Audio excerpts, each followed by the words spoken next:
Hey everybody, welcome back. We're up to week 5, and this week is around awareness of recycling your waste. Now, this webinar series is a 6-part series. We've started all the way from psychology and understanding psychology. We're working in towards conservation psychology. We're at the meat of it right now. This is really where it starts to come home. This is starting to look at why people litter, which is why I studied this. So if you've not joined me before, my name is Josh O'Neill. I'm the founder of the Litter Club. We do beach cleanups in Singapore, Malaysia, etc. And this episode is going to explain to you why we do that and the reasons behind it. Hey, let's just jump straight in.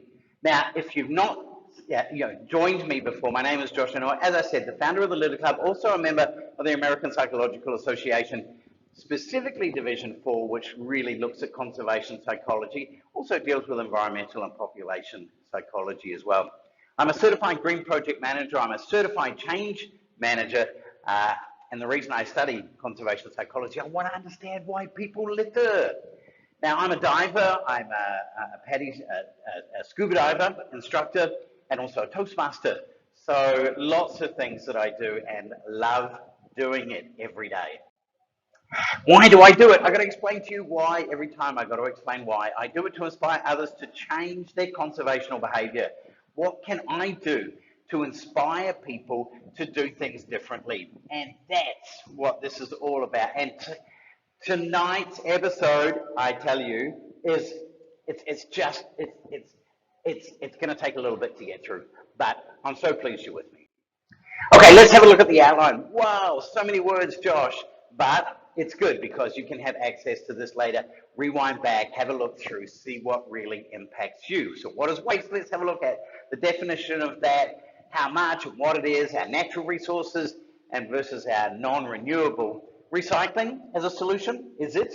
And research focused on recycling promotion, how that's worked previously. Then solutions to actually litter and recycling. So using our, which we learned about last week, community-based social marketing. Using pledges and commitments, using incentives, do they work? Using infrastructure, does it work? Hey, I totally believe in the infrastructure of convenience, I call it. Love this thing. Social norms as well. And then litter and littering behaviors. This is why I studied this. Why do people litter? And what are the things that we can do? So let's have a look at how we clean up existing litter and why we do that. Behavioral affordances and the infrastructure behind that. And then awareness and motivational campaigns and how they work. Okay, moving straight on, waste. What is it? So the EPA says it's any garbage or refuse, sludge from a wastewater treatment plant, water supply treatment plant, air pollution control facility, discarded material, solid liquid, you can read this, from industrial, commercial, mining, or agricultural. What do we say it is? Waste is stuff that we don't want. As soon as we don't want it, it becomes waste. And waste typically is not worth anything, so we need to change that to make waste a resource. Let's have a look at some trash disposal in the USA. Now these figures, some of these figures are a thing, but we have links. You can have a look at these on the EPA.gov website. Paper and cardboard trash is a lot gets thrown out. Glass quite a bit. Plastics you can see 12%. Yard trimmings 12%. Food, so much food does get wasted and thrown out in our trash. And then the recycling, well, yeah, we've got a lot of trash from paper and cardboard, and a massive amount of that is fortunately actually recycled. Glass in the US, good recycling, not so much in Southeast Asia. Metals, because they're worth money. Plastics, yeah, not a lot, 4.4%. Wood, 4.4%. Rubber, leather, textiles, a lot of this is repurposing, and then other bits and pieces. What goes to our landfill? Well, not our landfill, but in the USA, paper and paperboard, 11% of it goes to the landfill.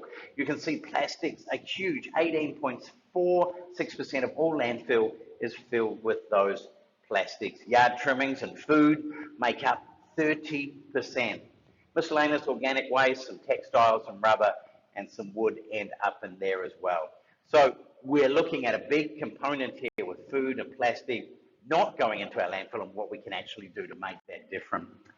So let's have a look at some global recyclers. Who's really good? Germany, you can see, is really good. Singapore is really good. Now, this runs all the way through. You can see Australia is in here, Finland, France, Hong Kong, and the United States lower in their percentage of them.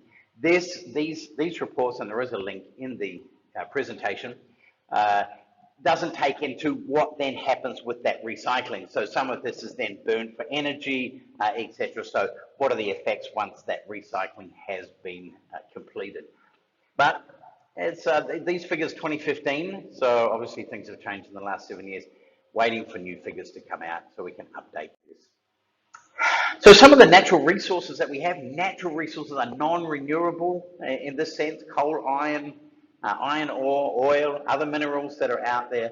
And if we keep consuming at the current rate, now remember that we're increasing because more people, more things that we're doing, coal's going to last us only 75 more years, then there's no more coal.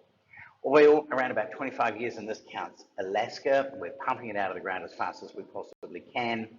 Iron ore, 180 years, so we still have some steel left, but lead, only 15 years. And some of these, obviously, you don't get them again. They just don't happen.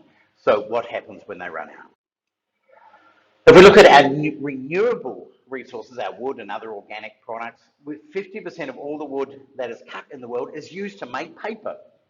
So if we can do with less paper, then we can cut less trees. But currently less than 1/3 of the original forests remain. There's only 5% remain in the US. The UK is quite minimal as well. I think about 7%, and 50% of what is cut is actually replanted. The rest we then start using for agriculture, developments, etc. Tropical forests, 70,000 square miles are cut annually. This information goes back to 2018. Originally about 6 billion hectares, 40% of the planet. Today, we've got about 25% of the planet of tropical rainforest, indigenous tropical rainforest left. Every year, 14 million hectares are lost, and a lot of that is in Brazil, in the Amazon, Indonesia, and other countries. So we can see that we've made a huge impact. So what do? We know that waste is not going to go away overnight. So what do we need to do? And everybody kind of thinks, yeah, we recycle. But we have changed the way we look at things. And really under waste management, we need to look at reducing to start off with, not creating the waste in the first place. How can we reduce packaging? How can we reduce other impacts that are out there and making us create waste? We can then look at how we reuse. So delaying that material once it's been created and becomes waste, delaying that entry into the waste collection and disposal system, and therefore not using new resources. And then how do we recycle? So recycling turns those materials back into valuable resources, and then to ensure that it doesn't end up as waste and go to a landfill and not be used at all. So, of course, recycling is great. Prevents consumption of new resources. And I know there's a lot of words on these texts, but on these pages.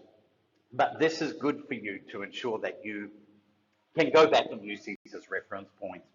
Recycling paper requires 60% of the energy also to create the wood pulp. A ton of paper saves 17 trees.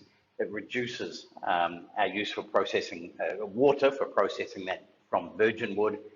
Plastic conserves oil, aluminium, because we know this. We know that recycling works, but we have to look at reducing and reusing before it ends up in the recycling bin. So some of the things that we will look at as we go through this evening is changing that recycling behavior. What can we get? Can we use convenience? Do we make it more convenient for people to recycle? And if so, what are the impacts? What are the prompts that we can give people so we can use advertising, etc., to be able to do that? What are the justifications? How can we get people to justify their behavior or their non-behavior? What is the education that we can provide, the awareness campaigns, etc., and the rewards through incentives that we can give people to actually recycle their waste? How can we do social modeling, i.e., the setting of the social norms, and saying, well, you do it, but you don't do it as well as your neighbour, and it provides that competitiveness. And what about cognitive dissonance? So that's my attitude it does not reflect in the behaviour that I have. So I don't like littering, but I'm too lazy to walk over to the rubbish bin because it's on the other side of the park, so I'll just leave my rubbish here. Giving feedback, positive and negative feedback, we'll have a look at. Commitments, as well, and then of course goal setting, how we can specifically set goals for us to be able to reach. Humans like goals. I like goals.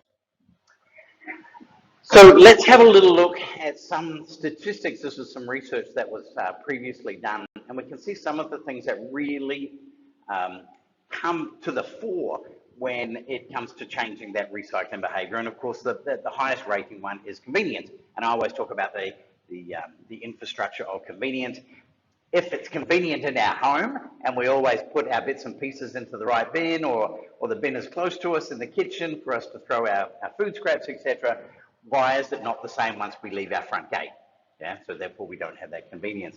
Also the justification side of it, so that's how do we get to get people to justify their actions, and you'll see that cognitive dissonance is right up there as well. So how can we change that recycling behavior between I don't like litter, but I am going to leave it here today, or I'm going to just hide it away somewhere, and being able to the difference between my attitude and my action. And a lot of this does come down to that action. So we need to identify what we're going to do. You can see rewards is quite high. Giving instructions, yeah, people not so big on giving instructions, but if we have a pledge and a commitment, etc., then maybe we will do that, i.e. if we say we're going to reduce energy, if we say we're going to make a pledge to say I'm going to rinse my can at work, and I'm going to put it in the right reciprocal. I've made that pledge, and therefore I'm more likely to do it. So these are interesting ways that we can actually change our recycling behavior. So if you look at central, curbside, public spaces, again, this gives you some information directly from the research that was done. Social modelling, you can see it from a central point of view, central advertising, etc. Social modelling, i.e. somebody doing the right behaviour and me observing that right behaviour. You can see that if I put it out in the curbside, yes, I will follow what my neighbour does. If somebody does it in a public space, then I'm more than likely to do it. If you see the convenience, like they give me the correct colour bucket and it's the right size, etc., for me to be able to put in my recycling bits and pieces, my compliance is quite high. The justification, so that comes down to me justifying whether I'm going to change my behaviour or not in a public space because of the social norms that are happening there. Again, increases, and you can see even prompts. If I put the right signage up, do the right campaigns, provide the right education, etc., then I'm going to get a greater level of compliance. You can see rewards pretty much in the same. We're going to talk about all of them as we go through in more depth. So what are some of the solutions to litter and recycling? Here it is, the holy grail of litter. We can increase recycling through our community-based social marketing. We're going to look at pledges and commitments, how they work. We're going to look at incentives, infrastructure, and then our social norms. These are 5 things that we're going to look at as to potential solutions we can use to reduce littering and increase recycling. So community-based social marketing. Community-based social marketing. We have to look here at the impact, right? So what's the impact that we want to have? So do we want to increase a certain form of recycling or a certain habit, etc.? If so, what is that? The penetration, like how big is our audience, and how far are we able to reach into that audience? The probability that it will actually occur, the end state, what we want to see happen, and what's non-divisible. So what we say has to happen, and what cannot happen. So if we have a look at this example, it's very, very cool. So here was some community-based social marketing that happened in Seattle. So they picked up on, we want to get more mixed paper, we want to identify plastics, our polycoats, our newspaper, our tin cans, aluminium cans, etc. So they did a whole lot of analysis, basically, as to what would be the highest and lowest impact. Now, if you look here, let me just get my little buzzer here. If you look here, this is the impact, i.e. how many additional pounds of recycling would actually occur. And this is the probability that somebody would actually do it. Now, if we look at the very lowest here, we've got, say, number 10, which is yard waste. There is a low impact because a lot of it already is recycled, and the probability is quite low, depending on the convenience that's actually happened. If you look at the top right-hand corner, the food scraps were big. There is a lot of food scraps that go to our landfill, and the probability, if we do the right campaign, would be quite high in being able to achieve that. Food, soil, paper, again, we have a very high probability that people will do the right thing, although it doesn't necessarily relate to a lot of pounds or a lot of impact. And you can see number 7 is our glass, quite a lot of pounds in here, not big probability, and that can be due to convenience and being able to actually do that. So quite interesting to have a look at where the probability of people actually doing it, the penetration of that, and then obviously the impact that we get from there.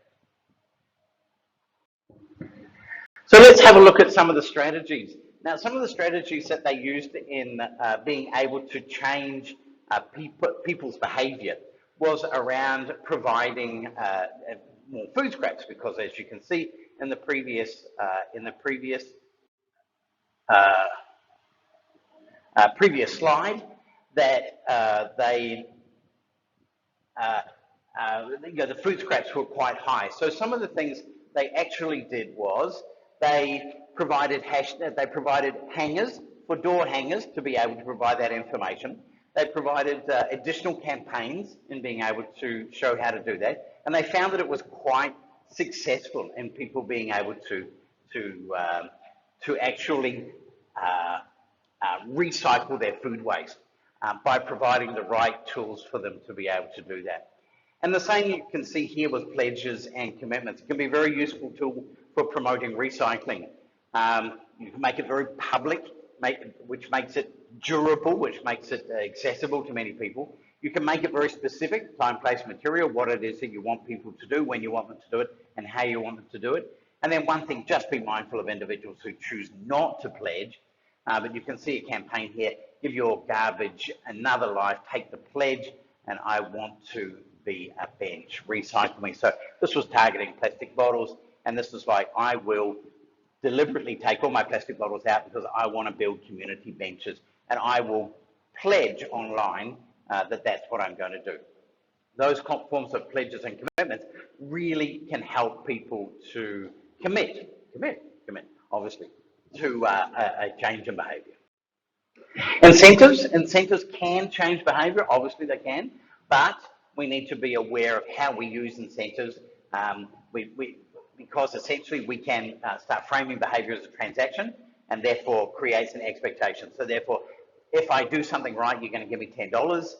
If I don't do it, I don't get my $10. So my expectation is, even later when you don't give me $10, is that I'm going to get $10. Not quite right. But what it's saying is that it builds an expectation that every time I do something, I'm going to get paid to do it. And if I don't, then I'm not going to do it. So the behaviour can slip backwards. Behaviour in context specific, so understanding why you're doing that behaviour, and then also how big the incentive is. So, if I'm going to make $10, I'm probably going to do it. If I'm going to make 20 cents, 5 cents, 2 cents, maybe I'm not going to do it. And then that undermining as well, that really is again around I'm doing it for the right reason, because I want to save the environment, rather than I'm just doing it to get paid. So we look now at loss versus gain framing messages. And this really does come back to how we proceed with some of our campaigns and the messaging that we put out there. And one of the things that I found through the studies in conservation psychology is being able to frame the imagery, the messages, etc., to be able to get greater impact and greater engagement, which is what we're really here for. So a loss frame message emphasizes a cost associated with an inaction. So chance of contracting cervical cancer increases by 20% unless you get a vaccine. Whereas a gain framing message turns it around and emphasizes the benefits rather than the actual cost. So in this one, your chances of contracting cervical cancer decrease by 80% if you get the vaccine. So have a think about this, which would persuade you more to get a vaccine from this perspective? And are the messages that your organization, etc., is currently sending out, where do they fit? Is it a loss or is it a gain message that you're framing? So you can look at this, people are loss adverse, basically. This and this graph kind of shows that. So if we feel, and this is about charging bags, and many countries have done this and implemented it, etc., and said, well, we're going to charge you for a bag, and statistics have proven basically that the initial behaviour will change because, I'm not going to pay 20 cents, I'm going to take my bag with me, to the point where even convenience, etc., plays a part in this, and people give up taking their recycled bags and they'll just pay the 20 cents because they forgot or it's in the car, etc. So we need to find ways of ensuring that there's convenience. Singapore has a great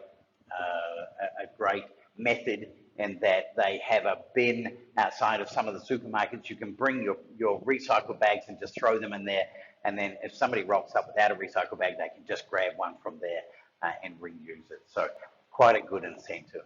So basically the same amount of loss is more persuasive than an equal amount of gain.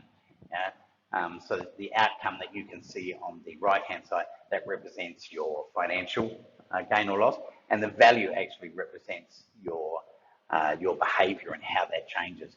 So if you think you are going to gain more from it, then obviously the outcome is that you will your behaviour will change involved in that, because we don't like things to hurt our pocket. Now, infrastructure, this is, for me, the biggest one. This is about how we make it easy, how we make the infrastructure easy. And, there's simple things that we can do. Reduce uncertainty, so shapes of the holes.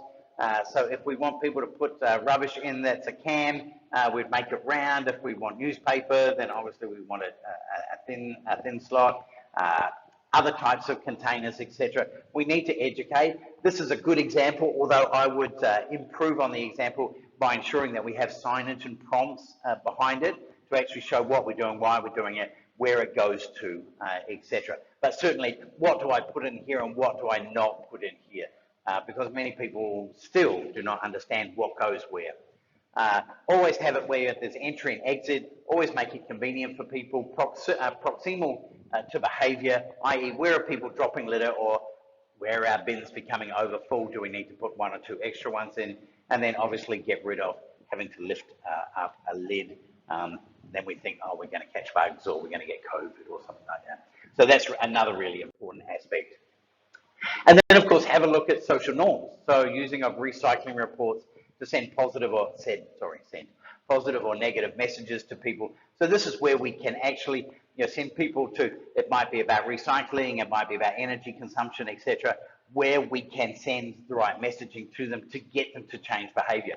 So if we make it specific, so something you've done in the sense of recycled, and compare it to your closest neighbours, negative or positive, you're probably going to make a change of behaviour because you don't want the neighbour to beat you, or you're quite happy beating the neighbour, so you'll do it better. Generic, you compared to all of the households in your city, so that actually works as well. It's a very, very positive way of saying it, because it shows where you're at and inspires you, I guess, to meet the social norm or to better it. If it's exemplary, like you versus the best recyclers in your city, it does work because it does, again, motivate you to change your behaviour. But typically, if it's a target, i.e. the statewide goal is to reduce by 75%, or it's just information, we recycle 20% of, etc., etc. Typically, these are messages which do not have the same strength of power as the specific or generic ones. So littering and littering behaviour. So what's the best predictor on whether or not a person will litter? I love this. So anyway, litter is a misplaced piece of solid waste, and littering is a person's behaviour that results in misplaced solid waste. This can also, I think, be liquid waste because there is hazardous materials out there. Now, go to the, I will put this in the link. There is a really cool article called The Litter Bug, which is a behavioural understanding guide, and it's freely available. There's a PDF available. If you're really interested, please go and have a look. It's a great read. So I'll make sure that link is in there. Now, let's have a look at the recommendations in regards to littering and how we can stop littering and littering behavior. So basically, an integrated strategy in priority order. Clean up existing litter. Whoops, this way. That's what the Litter Club does. We clean up existing litter. Provide expanded and more convenient infrastructure. That is the infrastructure of convenience, is what I like to call it. And then motivational messages, but they have to be done right. They've just got to be done right. So cleaning up existing litter. If you can only do one thing, do this. And what are the reasons behind saying that? A lot of people say, the Litter Club, oh, you just go and pick up litter, but more litter comes, etc., etc. And you're not really making a big impact, and you're not changing the world, and we have to work in other places. However, if you can only do one thing, seriously do this. Clean up the existing litter. Littering is more common in littered environments. If we see litter there, we will throw our litter there because we'll say, well, it's only a small little bit, somebody else has already done it, and we will have a justification for us to throw litter away. So if we clean it up like the Litter Club does, it stops people littering. Consistent and ongoing cleanup efforts, we do it every week. Singapore, Malaysia, and in Thailand. Beautifying through attractive landscaping and infrastructure, making it so that people don't want to litter, because it looks really nice. And then this is what we are trying to do more and more. Placing a sign in a littered environment will only make things worse. So we make sure that there's not a sign saying, oh, don't litter, you'll be charged $5,000. Nobody gets charged $5,000. So it just doesn't help. So what are some of the things that we can potentially look at? So the availability and convenience of receptacles are strongly predictive of littering. If there is enough bins, if they are cleaned regularly, then you will reduce the amount of littering, especially for ash receptacles. Cigarette butts are the largest, single largest litter in our oceans, cigarette butts. And one cigarette butt can poison a litre of water with the toxins, etc., that it has in there. There's a need for recycling infrastructure. So put the bin there, get the waste in, but educate people at the same time to separate at the source and put it in when they're out and about. And then, of course, opportunities for sponsored or branded receptacles. That's what we want to do a lot more of at the Litter Club, is to adopt spots around cities around the world and to have the Litter Club there and to actually get organisations and companies, etc., to sponsor those receptacles, and then, of course, work with local government to get them cleared. So some of the infrastructure, adding collection bins increases proper disposal, especially in clean environments. So if it's already clean, people will try and keep it clean and do the right thing, but they have to be close to the receptacle. So it's effective because reduce the distance to the receptacle. Placement is critical. Observe and design prior to implementation. This is the message that we truly want to bring to local government. And our last one is awareness and motivational campaigns. Littering is influenced by individual motivation. Am I motivated to do it or not do it? Messages that show littering is common will undermine litter prevention. Don't show pictures of litter. Instead, focus on social disapproval for littering. Have an influencer hold up something and say, don't drop it in my neighborhood, don't do it here. And also push for, we take Gotong Royong, push for clean communities and get the community involved in cleaning up the litter first, all right?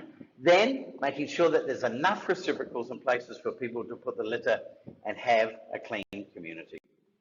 This is just one campaign which was in the US where they put cigarette butts. Cigarette butts don't go up in smoke. They become litter that lasts for a long time, and it doesn't go away on its own. Help keep Memphis beautiful. So this is the messaging that really gets it across. Not more pictures of more litter, pictures of clean and beautiful places. So thank you for joining me. I mean, there's so much information that went through, and I'm probably going to go back and do some additional short snippets around some of the things that's here, because there's just so much to get through in such a short period of time. But I really appreciate the time that you spent with me.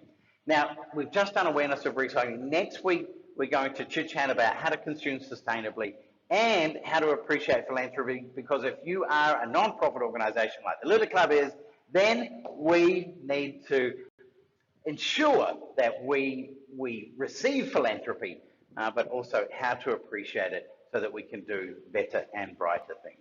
Thank you so much for spending time with me. I look forward to seeing you next week. Until then, please work hard to keep our planet clean and do the right thing. Thanks so much.